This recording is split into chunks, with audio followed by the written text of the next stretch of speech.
pagrindinės praktikos leidžiančios atsipalaiduoti akims yra palmingas ir solarizacija. Palmingas yra kilęs nuo žodžio palm, delnas, ir yra daromas taip. Rankos patrinamos šiek tiek, kad įšiltų. Randamas paviršius, leidžiantis alkūnės laikyti maždaug pečių lygyje. Ir kai rankos įtrintos, mes jas dedam vieną ant kitos tokio stogelio pavidalu ir kabinam jį ant nosies. Taip, kad akys nebūtų užspaustos, delnai šiek tiek išlenkti, kad akys lengvai mirksėtų po jais.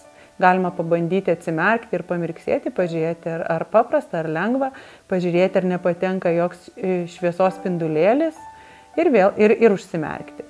Užsimerkus padėti ant paviršiaus leidžiančio išlaikyti nugarą tiesiai. Galima už nugaros pasidėti pagalvėlę, kad būtų patogu. Palmingas daromas mažiausiai 5 minutės. Aišku, jeigu nėra laiko, galima ir 3. Galima daryti jį taip dažnai, kaip norisi. Vienas oftalmologo Beico klientas palmingą darė 20 valandų, po kurių jam regėjimas visiškai grįžo, geras regėjimas. Tai kiekvieno žmogaus pasirinkimas, kiek jisai gali laiko tam skirti, nuo 3-5 minučių iki 20 valandų, jeigu kažkam išeina tai padaryti. Palmingo metu nereikia versti savęs įsivaizduoti kažko. Dažnai siūloma matyti juodą spalvą įtemptos psichikos žmogui arba su sutrikusiu regėjimu žmogui sunku tą padaryti.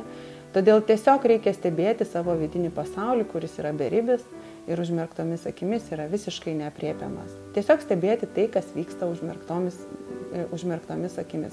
Ką matom, ką jaučiam, ką girdim aplinkui. Galima pasileisti lėtą, ramią muziką, jeigu jinai leidžia geriau atsipalaiduoti. Palmingas labai efektyvus po solarizacijos. Solarizacija idealu, kai vyksta lauke, šviečiant saulei. Jinai daroma užmerktomis akimis, bet tokiu niūriu laikotarpiu rudenišku arba žiemišku vakarais. Tam visiškai tinka lempa, stalinė lempa.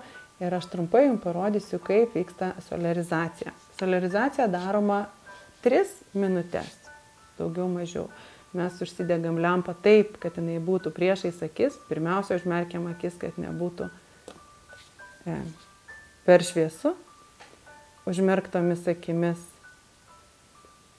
keletą kartų giliai įkvepiam ir pradedam sukti galvą į dešinę pusę lėtai, stebėdami akise atsirandančius šešėlius. Kai sukam galvą į dešinę, dešinė akis patenka į šešėlį, o kairę apšviečia lempą. Sukam atgal į kitą pusę, stebėdami, kaip tiesiai prieš mus atsirandanti lempa priverčia susitraukti akies vyzdžius ir kaip kairė akis patenka į šešėlį, o dešinė apšviečia šviesa. Tokį judesį padarom 3-4 kartus. Galva juda lėtai, nugara tiesi, nepamirštam kvėpuoti. Kitas judesys yra galva lenkiam žemyn, lygiai taip pat stebėdami šešėlių žaismą. Galva juda lėtai, nepamirštam kvėpuoti. Gilus ir lėtas kvėpavimas reiškia, kad žmogus atsipalaidavęs. Užlaikytas kvėpavimas rodo, jog žmogus įsitempęs. Galvą pakeliam aukštai ir tokį judesį padarom 3-4 kartus. Paskutinis solarizacijos pratimo judesys yra galvos sukimas į šoną ir lyg piešimas aštuoniukės. Visi pratimai daromi labai lėtai, stebint šešėlių žaismą akyse. Kvėpuojant giliai ir tolygiai.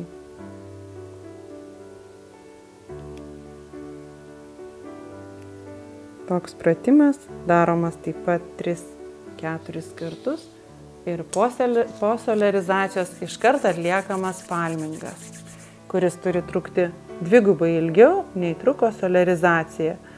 Jeigu skyrėm laiko 3 minutės solarizacijai, tai palmingą darom apie 6 minutės. Užmerkę akis pamatysit, kiek daug įvairių šviesos ratilų, spalvų, formų iškyla akise. Jas tiesiog reikia stebėti, kvėpuoti, girdėti garsus, kurie yra aplink jūs ir leisti būti tam, kas vyksta. Galima prisiminti kažką labai malonaus, kažkokį kampelį, kuriam jums smagu būti. Ir kai visiškai jautiesi pasiruošęs išeiti iš palmingo, užmerktom akim nuleidžiam rankas, pasukam galvą lėtai į vieną pusę, trumpai pamirksim, užsimerkiam, pasukam galvą į kitą pusę lėtai, kvėpuodami, trumpai pamirksim, užsimerkiam ir grįžtam į centrą, greitai mirksėdami pramerkiam akis ir pasveikinam šitą spalvų ir formų pasaulį. Jeigu jums kils klausimų, kaip teisingai atlikti palmingą ir solarizaciją, visada galite į mane kreiptis.